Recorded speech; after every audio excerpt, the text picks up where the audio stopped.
All right, good day, good people.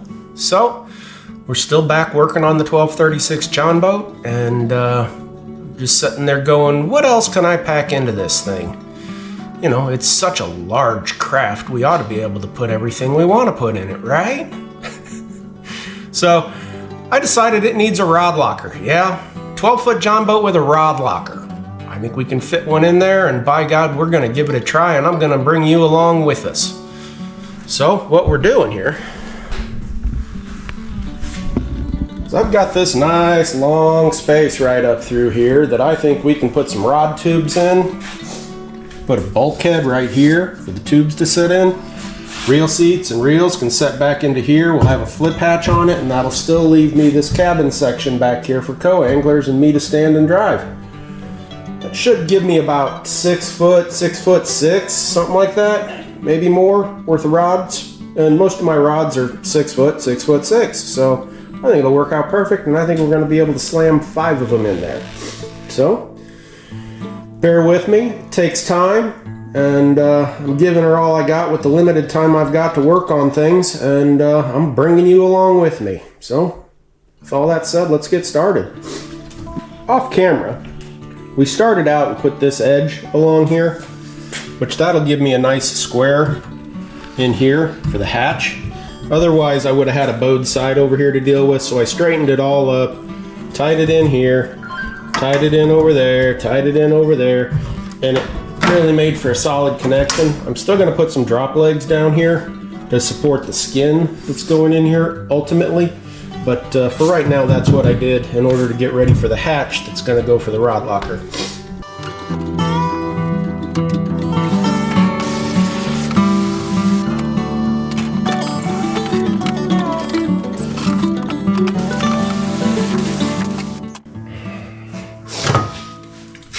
Alright, what I did was I bent that in and I angled that so it should match up with these, so I've got a solid purchase there.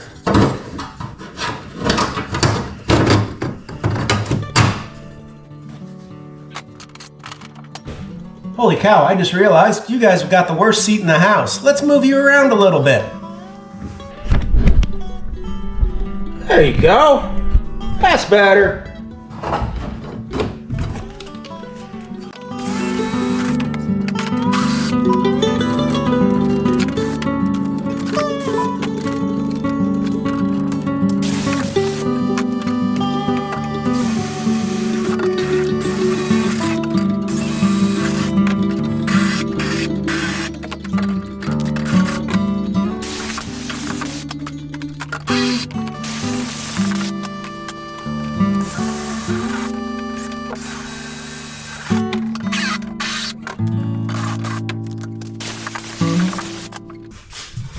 Alright, so that's got all the framework in there, so we can go ahead and get the skin in here for the rod tubes, and they're just going to kind of sit in here. Probably set right up above there. That'll give room down there, so there'll be 2 here, and then probably 3 up here.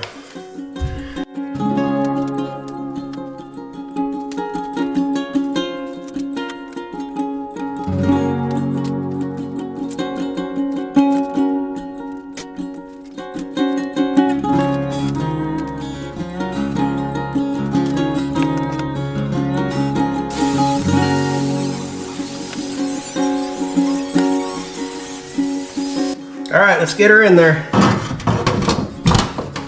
Okay, so that's going to be the bulkhead. It'll have the rod tubes in it. We'll go ahead and rivet it around here. I need to put a small stiffener in right here just to give this backside something to attach to. But we can just do that with some thin aluminum.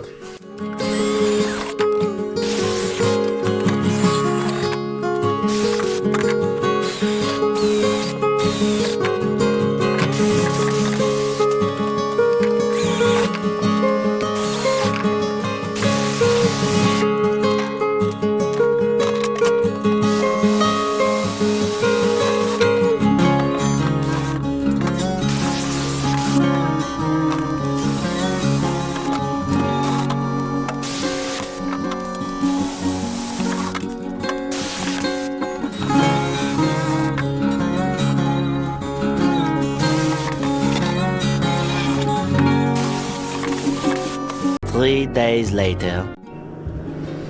All right, so apparently you can put too much stuff in a 1236. This is the next day. I really got to thinking about this and don't think it's the best idea. And let me walk you through my logic here. And this will also show you that things change on the fly when you're doing one of these and you didn't plan any of it out. You're just kind of building as you go and thinking as you go. So basically we would have 5 feet from here to here, which works. And then the additional length for the reel seats and reels. But one of the things that I was noticing is these holes down here, I'm not going to be able to cock that rod enough in order to get past this back deck without bending the ever-loving crap out of it. And I really don't feel like doing that. So I also thought my co-angler's going to need some place to put their feet while we're running. And this would be a pretty nice cubby to stretch your feet out, put a seat back here for just running. Pedestal's still going to go over here in the middle of the deck.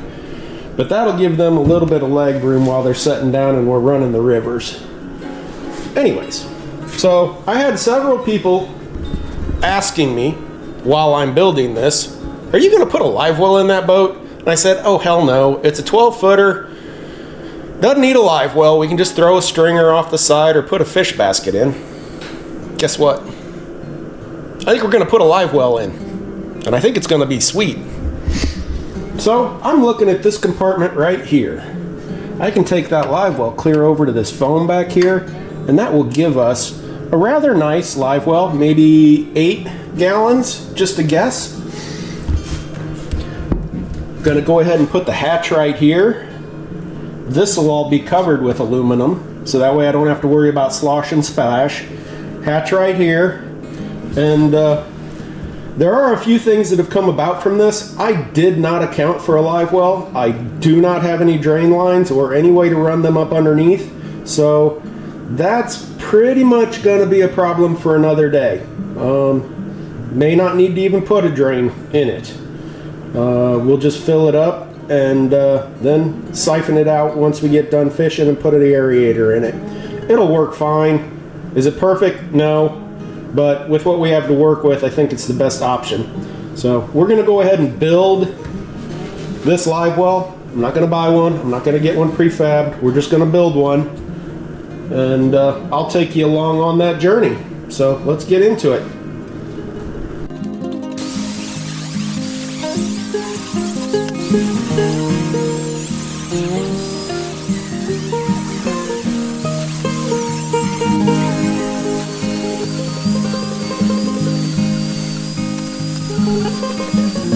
Alright, so what we're going to do here is we're going to go through and we're going to do a 1-inch break on all of these sides with the big break, because my break, the little bitty break that I got here isn't big enough to do those. So that'll be for another day, but I'll go ahead and get them laid out, and we'll go ahead and cut these corners out so that everything folds up, and basically it'll make a rectangular tray.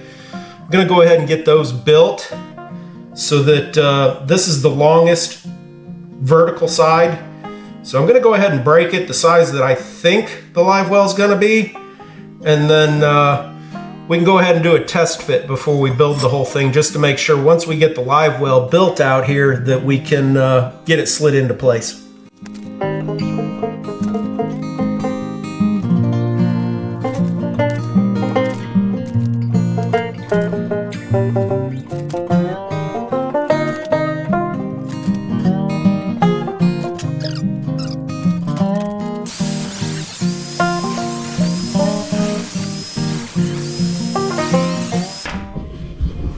All right, there she is, all laid out, corners cut out. This is where the brakes will be.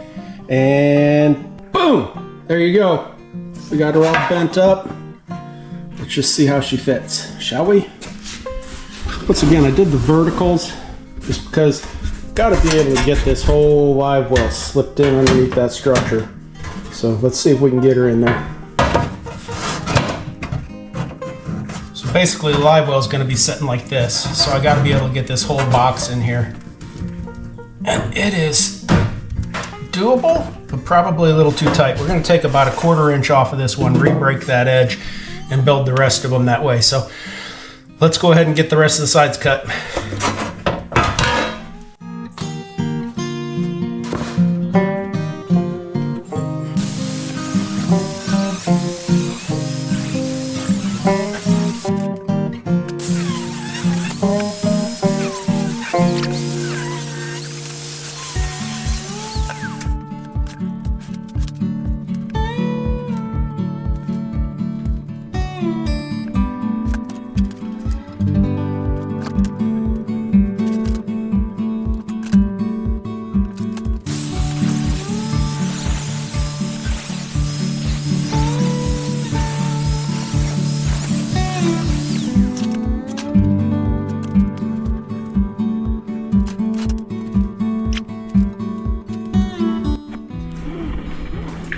All right, so we got all the pieces cut. This is the one that we tried out. Wasn't quite right. Went ahead, cut it down 1/4 inch, hammered it flat. We'll send it through the brake again. This is our bottom. That would be a side, a back. So we've already got the side, back, bottom. So that just leaves us with the top. I'm gonna go ahead and get all this stuff broke, and we'll kind of assemble it just roughly with some rivets. Figure out where everything sits. Get it snuggled into place, and then figure out what that top's gonna look like. See after they get broke. All right, so I know it doesn't look like a live well, but it is definitely the starts of a live well. So we've got the two ends, we've got the sides, we've got the bottom. I got everything all broke up. We're gonna go ahead and fit this together. We'll do a rough fit on it. We'll get some rivets put in it, and then we'll drill all the rest of the holes, and that'll have everything all lined up, so we don't have to deal with all of that once we get the caulk gooped all over everything. So we're going to use the 3M 5200 on this. It's a really good marine sealant and adhesive, and it should seal everything up. Before we put it in the boat, though, we are going to fill it up with water just to make sure we don't have any leakers that we are unaware of. So with all that said, let's get some clamps out. We'll clamp this thing together, and we'll start putting some rivets in it.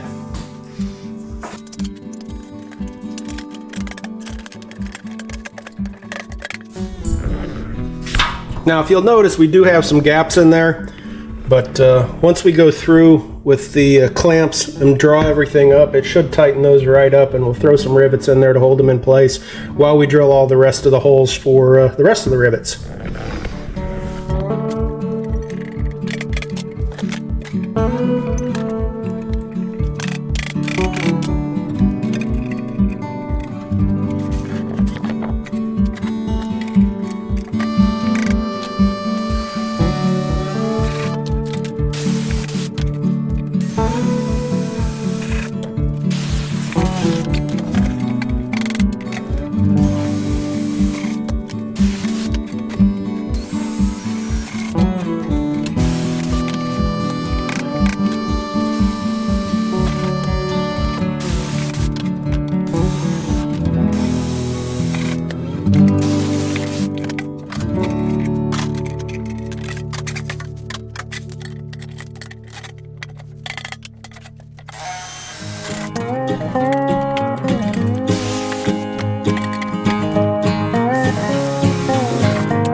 All right, so we got all the corners secured. That'll hold the box where we need it. Got everything labeled up real well. So we're just gonna go through and drill the rest of the rivet holes and get them all set in. That way, all we gotta do is we'll drill out the corner rivets, pull the panels back apart, and then we can go ahead and put the sealant in between the seams.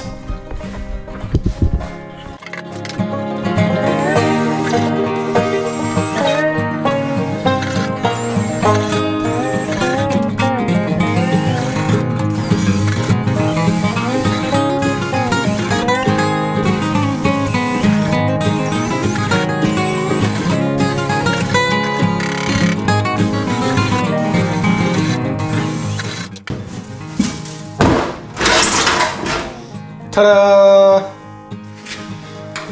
Alright, so next process is to go through, completely disassemble it again. Make sure to label all your panels and where they go. It'll make putting things back together way easier. We'll get it all disassembled, we'll get it cleaned with some acetone, and then it'll be time to caulk it up and seal it up. I haven't done anything with these corners just because I'm still planning on putting a piece of aluminum over the top of this as kind of a splash guard. That'll allow me to cut a hole in here to access the fish. It'll also keep the sloshing down to a minimum. And I'm going to go ahead and run a piece of angle aluminum inside of here facing down, which will also help to keep the sloshing out of the live well to a minimum. Alright, so I went through here and scribed in with the Sharpie where the joints are all going to be, because I want to kind of keep this a little bit clean and looking nice. So we're going to go ahead and mask this off, so then after we get the 3200 or the 5200 in there, it'll be a lot easier to clean up afterwards and kind of keep the inside of the live well looking good. So let me get that done, and then I'll meet you back here. Alright, well that was pretty quick. We just went through with some 2-inch blue painter's tape. Got them all marked off. Now we're going to go through and we're going to clean all of these with some acetone to make sure that the 3M 5200's got no oils or anything else like that are going to keep this stuff from sealing on. So let's get that done next.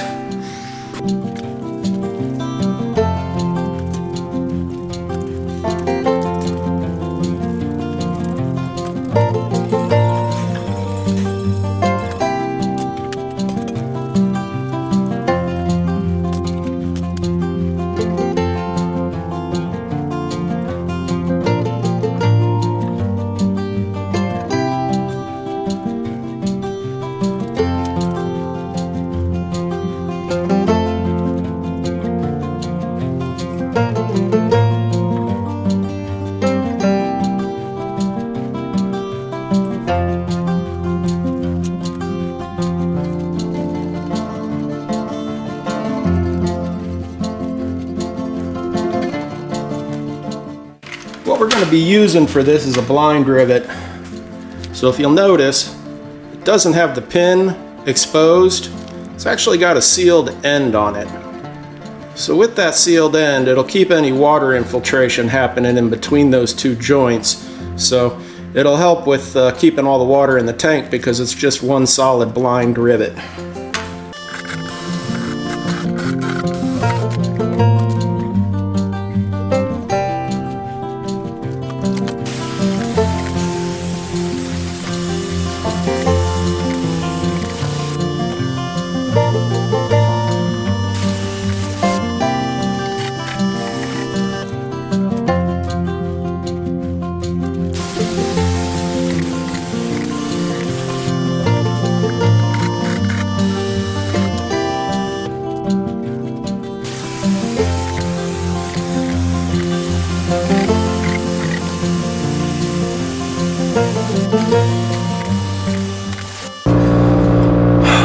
I give that process 0 out of 100 stars. That is a royal pain. It is messy as hell. And I guess that's why I'm doing this, just to let you guys know that it can be done, but damn, there's got to be an easier way. Alright, I'm going to get this thing cleaned up off camera, and we'll come back to it. Alright, so all in all, she looks pretty good inside. Outside's a little grungy, but nobody's ever going to see it because it's going to be down below the deck.